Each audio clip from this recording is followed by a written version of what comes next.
अधिकार YouTube channel थी सुनन दिन भर खबर पढ़ुचन हेमंत कुमार महापात्र। मुख्यमंत्री मोहन चरण माझींकर अध्यक्षता थी भुवनेश्वर लोकसेवा भवन आज हेतिबा राज्य कैबिनेट बैठक थी 9टा विभाग 12टा प्रस्ताव के अनुमोदन करा जाइछे। सेथिर भितरे गुटे प्रस्ताव सप्तदश विधानसभार आयबा अधिवेशन बाबद थिला। इतार सहित जंगल विभाग गृह अर्थ खनि और इस्पात अनुसूचित जाति और जनजाति विभाग भिन्न भिन्न प्रस्ताव रही। बैठक थी यूनिफॉर्म सेवा कर्मचारी चयन आयोग गठन के मंजूरी मिली छे। ई आयोग पुलिस जंगल विभाग आउ अबकारी विभाग लगी नियुक्ति करवा। इतार जरिए नियुक्ति प्रक्रिया के सटीक दक्ष आउ समय अनुसार ही पारवा बोली सरकार आशा रखीछन। सेमता अनुसूचित जाति आउ जनजाति छात्र छात्री मानकर वृत्ति बढ़ावार शिल्पायन के तहकावार आउ खनिज संपद सुरक्षा बाबद गुटे प्रस्ताव के बिल मंजूरी दिया जाइछे। छात्रावास न रहुतबा छात्र छात्री मानकर वृत्ति टंका 10,500 नु 16,000 आउ 11,000 वृत्ति टंका 17,000 के बढ़ा जाइछे बोली मुख्य शासन सचिव मनोज आहुजा बैठक उतरु कहिछन।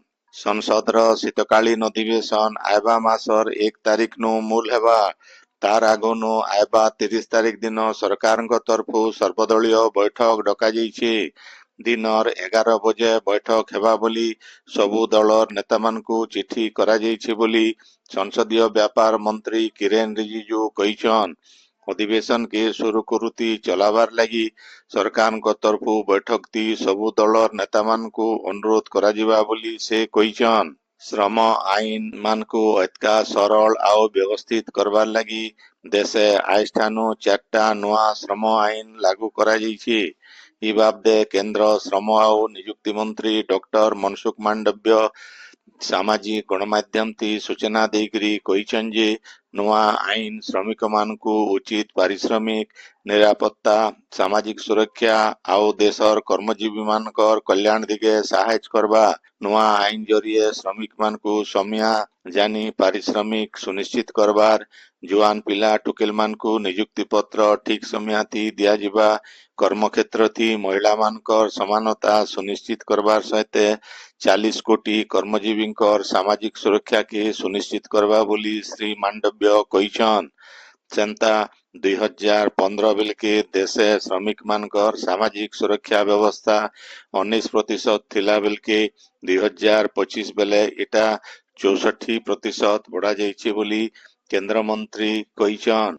बरगढ़ जिला पदमपुर न आज एकता पदयात्रा ही जाइछे।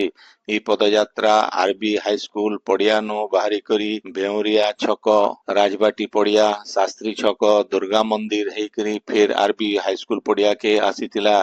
बरगढ़ सांसद प्रदीप पुरोहित पद्मश्री हलधर नाग पदमपुर उपजिल्लापाल स्नेहा अरुगुल एसडीपीओ पांडव सबर दहिता कॉलेज अध्यापक सुशांत मिश्र सहित सरकारी अधिकारी कर्मचारी आउ भिन्न भिन्न सामाजिक संगठन कर्मकर्ता माने ई पदयात्रा थी जोग देइथिले। ई उदय आत्मनिर्भर भारत आउ निशा मुक्त भारत गठन लगी सांसद श्री पुरोहित समस्तंकु शपथ पाठ करैथिले।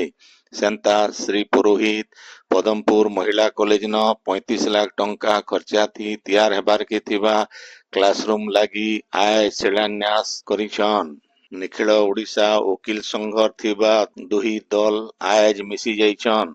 संबलपुर वकील संघ तरफु संबलपुर न हेतिबा गुटे बैठक थी दुही दल ई निष्पत्ति नैछन। इतार उतरु आयबा डिसेम्बर मास 29 आउ 30 तारिख दिन निखिल ओडिशा वकील संघ 54 नंबर वार्षिक सम्मेलनी संबलपुर न हेबा बोली थीर हेइछे। बरगढ़ जिलार भेडेन न आयबा जनवरी मास 9 नु 19 तारीख 10 दिन तक रामलीला महोत्सव हेबा। इथिलागी रीति अनुसार आज शुभ स्तंभ स्थापन करा जाइछे। राज्य पंचायतीराज आउ पानीय जल विभाग आयुक्त एसएन गिरीश आय सुवर्णपुर जिला जाइकरी भिन्न भिन्न जल जोगाण प्रकल्प बुलिकरी देखिछन। सुवर्णपुर पंचायत समिति नंदनमाल गाँ नथिबा जल विशोधनागार बुली देखबार सहित ओलुंडा ब्लॉक कोटसमलई न तैयार चलिथिबा जगन्नाथ मंदिर आउ पाताली श्रीक्षेत्र परिदर्शन करिछन। ठीक समय थी प्रकल्प काम मान सारबार के से अधिकारी मान को निर्देश देइछन। आपण माने खबर सुनुछन स्पीकर यूट्यूब चैनल थी। नुआपड़ा जिला खड़ियाल स्वयं शासित कॉलेज न विकसित भारत 2047 एक दृष्टिकोण विषय वस्तु उपरे गोटे आलोचना चक्र हो जाइए। ये उदय शिक्षाविद डॉक्टर फणिंदम देव श्रीकांत चटर्जी जोग देकरी पुरातन सभ्यतार ज्ञान के भविष्य थी आधार करी शिक्षा अर्थनीति आउ सुशासन लगी पथ प्रदर्शक हेबा बोली कहिछन।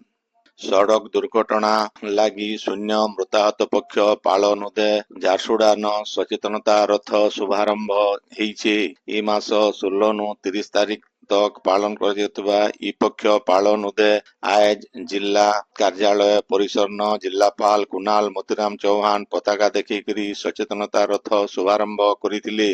उपजिलापाल सब्यसाची पंडा ई उदय उपस्थित थिले। आरटीओ प्रणय मिश्र कार्यक्रम उद्देश्य बाबदे कहिथिले। ई सचेतनता रथ जिलार सबु पौरांचल आउ ब्लॉक इलाका न बुली लोकंकर भितरे सचेतनता सृष्टि करबा।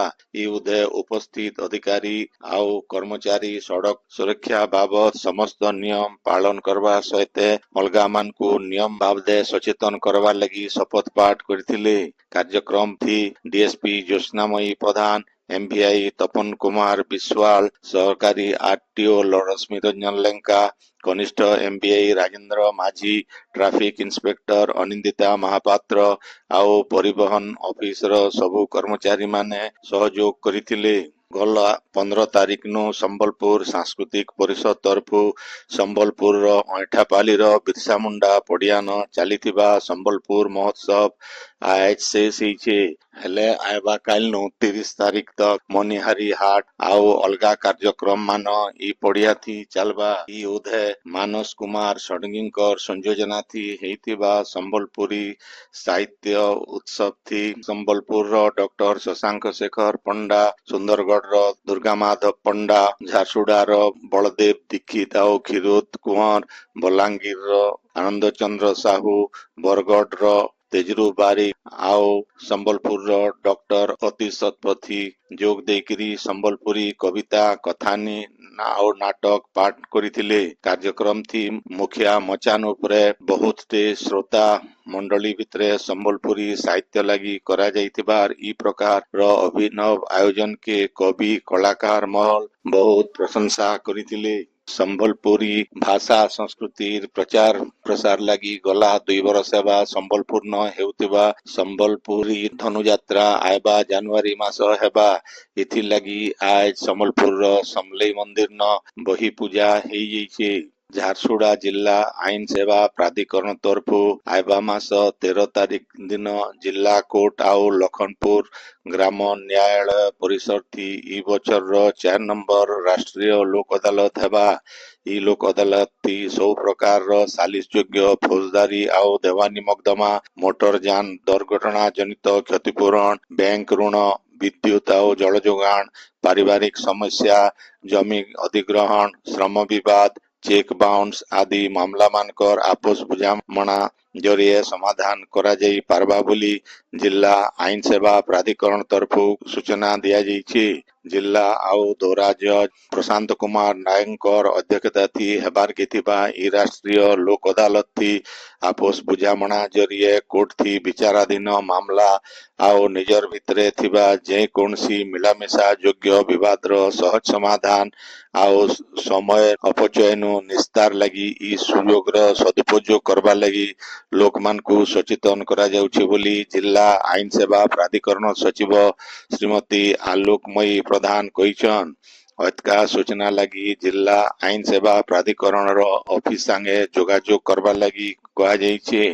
ଖାଲି ବିଚାରାଧୀନ ମାମଲା ନୁହେଁ, ପ୍ରାକ୍ ମୋକଦ୍ଦମା ସ୍ତରୀୟ ଚେକ୍ ବାଉନ୍ସ ମାମଲା, ବ୍ୟାଙ୍କ ଋଣ ବିବାଦ, ଶ୍ରମ ଆଉ ନିଯୁକ୍ତି ବିବାଦ, ଅନ୍ୟାନ୍ୟ ସାଲିସ ଯୋଗ୍ୟ ଫୌଜଦାରୀ ଆଉ ଅଲଗା ଦେୱାନୀ ମୋକଦ୍ଦମାର ବିଲ୍ ଇ ଅଦାଲତ ଥି ହେଇପାରବା। ଲୋକ ଅଦାଲତ ଥି ମୋକଦ୍ଦମା ବିବାଦର ସମାଧାନ ଲାଗି କେନ୍ସି ଖର୍ଚ୍ଚା ନାଇଁ ପଡେ ଆଉ ଲୋକ ଅଦାଲତଙ୍କ ରାୟ ବୈଧ, ଚୂଡାନ୍ତ ଆଉ ଅମଳଯୋଗ୍ୟ ଆଏ ବୋଲି କୁହାଯାଇଛି। ଯଦି କେନ୍ସି ବିଚାରାଧୀନ ମାମଲା ଲୋକ ଅଦାଲତ ଜରିଏ ସମାଧାନ ହେସି, ଆଗନୁ ଦିଆଯାଇଥିବା କୋର୍ଟ ଫି ବିଲ୍ ଫିରାଇ ଯାଇ ପାର୍ସି ବୋଲି କୁହାଯାଇଛି। ଦେବଗଡ଼ ଜିଲ୍ଲାର କାଦୋପଡା ପ୍ୟାକ୍ସର ସମ୍ପାଦକ ସୁରେଶ ଚନ୍ଦ୍ର ସାହୁଙ୍କୁ 40,71,644 ଟଙ୍କା ସରକାରୀ ଅର୍ଥ ହେରଫେର କରିଥିବାର ଅଭିଯୋଗ ଥି ଭିଜିଲାନ୍ସ ଗିରଫ କରିଛି। ଶ୍ରୀ ସାହୁ ଚାଷୀମାନେ ଋଣ ସୁଝିଥିବା ଟଙ୍କା ଅଫିସର କାଗଜପତ୍ର ଥି ରେକର୍ଡ ନାଇଁ କରିଥିବାର ଭିଜିଲାନ୍ସ ତଦନ୍ତ ବେଲେ ଧରା ପଡିଥିଲା। ରାଉରକେଲା ଭିଜିଲାନ୍ସ ଥାନା ଥି ତାଙ୍କର ବିରୋଧ ଥି ଗୋଟେ ମାମଲା ରୁଜୁ କରାଯାଇଛି। ବଲାଙ୍ଗୀର ସହର ଆନନ୍ଦନଗର ପଡାନେ ଦୁଇଟା ଦଳ ଭିତରେ ମାରପିଟ ହେବାରନୁ ଜନେ ଜୁଆନ ପିଲା ଜବର ଖଣ୍ଡିଆ ଖାବରା ହେଇଛନ୍। ଟାଉନ ପୋଲିସ ତାଙ୍କୁ ଉଦ୍ଧାର କରିକିରି ଭୀମଭୋଇ ମେଡିକାଲ କଲେଜ ହାସପାତାଲକେ ଆଉ ପଛେ ବୁର୍ଲା ଭୀମସାରକେ ଚିକିତ୍ସା ଲାଗି ପଠେଇଛନ୍। ଦକ୍ଷିଣ ପୂର୍ବ ବଙ୍ଗୋପସାଗର ଆଇବା ଶନିବାର ଦିନ ତକ ଗୋଟେ ଲଘୁଚାପ କ୍ଷେତ୍ର ହେଇପାରେ। ଏଟା ପଶ୍ଚିମ ଉତ୍ତର ପଶ୍ଚିମ ଦିଗକେ ଗତି କରବା। ଏଟା ଆହୁରି ବରକସ ହେଇକିରି ସୋମବାର ଦିନ ତକ ଅବପାତ ଥି ବଦଲି ପାରେ ବୋଲି ଭୁବନେଶ୍ୱର ଆଞ୍ଚଳିକ ପାଣିପାଗ ବିଜ୍ଞାନ କେନ୍ଦ୍ର ତରଫୁ ଅନୁମାନ କରାଯାଇଛି। ସିଆଡେ ସାରା ରାଜ୍ୟରେ ଶୀତ ଟିକେ କମିଥିବାର ବେଲେ ଆଇବା 7 ଦିନ ତକ ପାଗ ଏନ୍ତା ଲାଗି ରହିବା ବୋଲି ପାଣିପାଗ କେନ୍ଦ୍ର ତରଫୁ କୁହାଯାଇଛି। ଆଜିର ଖବର ଇନ ଶେଷ ହେଲା। ଆପଣଙ୍କର ଇଲାକା ଥି ହେଉଥିବା ସଭା ସମିତି ସାଂସ୍କୃତିକ କାର୍ଯ୍ୟକ୍ରମ ବାବଦେ ଖବର ପ୍ରସାରଣ ଲାଗି ଆମର ହ୍ୱାଟ୍ସଆପ ନମ୍ବର 9437348018 के लेखिकरी पठेई पारबे। संबलपुरी भाषा के बरकस करवार लगी आमर यूट्यूब चैनल के लाइक, शेयर आउ सब्सक्राइब करवार के अनुरोध। आइबा काल खबर फिर सुनी पारबे राति 9 बजे। जुहार।